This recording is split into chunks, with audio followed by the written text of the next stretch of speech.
small, seemingly inconspicuous laboratory, Dr. Nathaniel Everett worked tirelessly on his lifelong dream.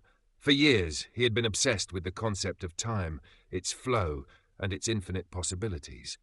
Every day, as the hands of the clock ticked, he imagined a way to break free from its unyielding grip. His goal was simple: prove that time travel was possible.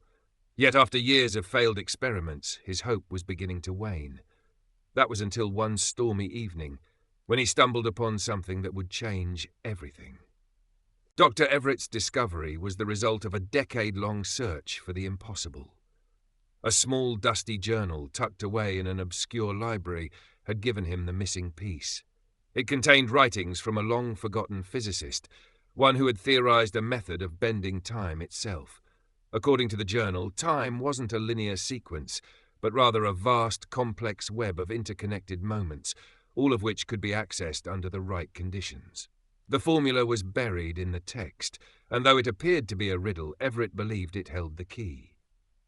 Excited by the breakthrough, he went straight to his lab. The room was cluttered with blueprints, computers, and mechanical devices of his own creation. The main feature, however, was the large metallic sphere resting at the center of the room. It was his time machine, a colossal, intricate structure designed to transport its occupant through the folds of time. Nathaniel had spent years perfecting the machine.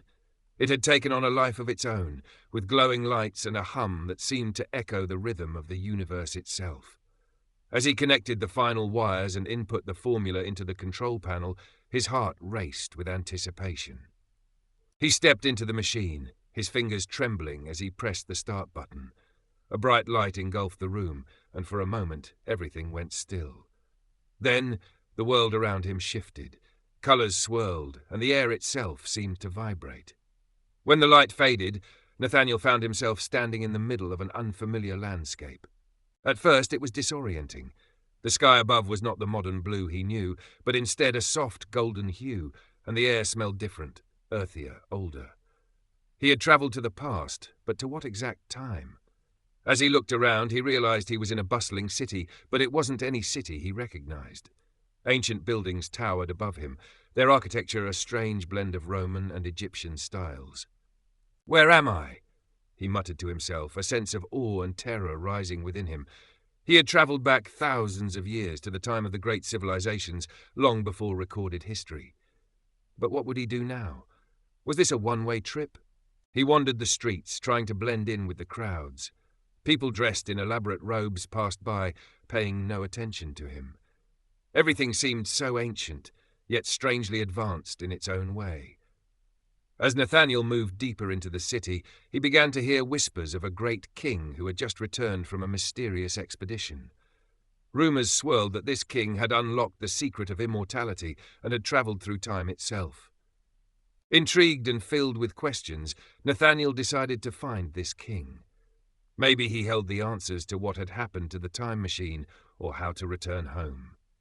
After days of searching, he finally located the king's palace. The palace was magnificent, adorned with jewels and intricate carvings that seemed to tell the story of a civilization that had transcended time itself. Inside, Nathaniel was granted an audience with the king. The king, an imposing figure with an air of eternal wisdom, welcomed him with a knowing smile. "I've been expecting you," the king said, his voice echoing through the grand hall. "You seek the secrets of time, don't you?" Nathaniel was taken aback. "How did you know?" The king's eyes twinkled. "I've seen travelers like you before. Time, you see, is not something we control. It controls us. We are but fleeting moments within its vast web, but I have found a way to bend it." The king then revealed that he had once been a traveler like Nathaniel, moving through the ages in search of knowledge. But he had learned the hard way that tampering with time came with great consequences. Each change he made created ripples that altered the course of history in unpredictable ways. The king had spent centuries trying to fix the damage he had done, but he had only made things worse. The king continued, "The problem with time travel is that you can never return to the same place you left. The moment you step into the past or the future, you create a new reality. Your presence alters the fabric of existence itself." Nathaniel's mind raced. Was this what he had done? Had he set in motion an irreversible chain of events? The king continued, "The problem with time travel is that you can never return to the same place you left. The moment you step into the past or the future, you create a new reality. Your presence alters the fabric of existence itself." Nathaniel realized the gravity of what he had done. He had hoped to observe history, to learn from the past, but instead he had meddled with it. Now he had to find a way back to his original timeline. But how? Could he undo the damage he had caused? The king offered him a warning. "You may never return to the world you once knew. The future you left may no longer exist. Time has a way of erasing those who attempt to manipulate it." Determined to fix his mistakes, Nathaniel bid the king farewell and returned to the time machine. As he prepared to activate the device, the king's voice echoed in his mind.